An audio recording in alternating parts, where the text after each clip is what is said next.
ផ្លូវបេតុងអាមេមួយខ្សែប្រវែង 2000 ម៉ែត្រទៅទិង 5 ម៉ែត្រស្ថិតនៅភូមិចំការជែកបានបើកដំណើរការសាងសង់ដើម្បីបំពេញតម្រូវការជូនប្រជាពលរដ្ឋនៅព្រឹកថ្ងៃទី22ខែវិច្ឆិកាឆ្នាំ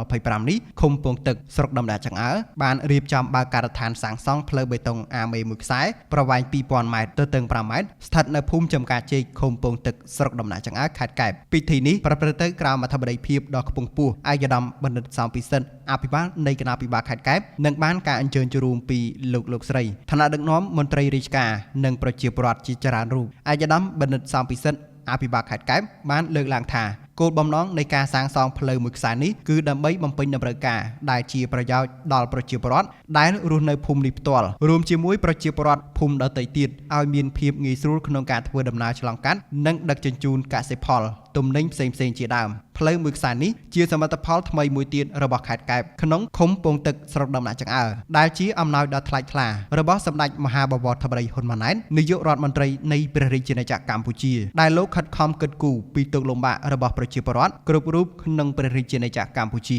ឯកឧត្តមបណ្ឌិតក៏សូមសំណូមពរដល់បងប្អូនប្រជាពលរដ្ឋដែលប្រើប្រាស់ផ្លូវនេះត្រូវចេះថែរក្សាកុំដឹកហួសទម្ងន់នាំឲ្យផ្លូវឆាប់ខូចយើងទាំងអស់គ្នាមានសមិទ្ធផលថ្មីយើងក៏ត្រូវចេះរួមគ្នារក្សានៅសមិទ្ធផលទាំងនោះឲ្យបានយូរអង្វែងផងដែរក្នុងឱកាសនោះដែរលោកលីហតមេឃុំពងទឹកស្រុកដំណាចង្អើមានរបាយការណ៍បញ្ជាក់ថាចាប់តាំងពីឆ្នាំ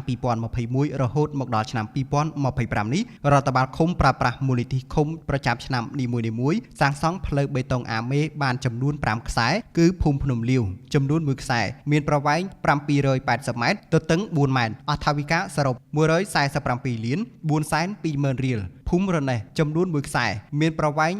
442ម៉ែត្រទៅទិង 4.5 ម៉ែត្រអត្ថវិកាសរុប256លាន949,900រៀលភូមិអូដូងចំនួន1ខ្សែមានប្រវែង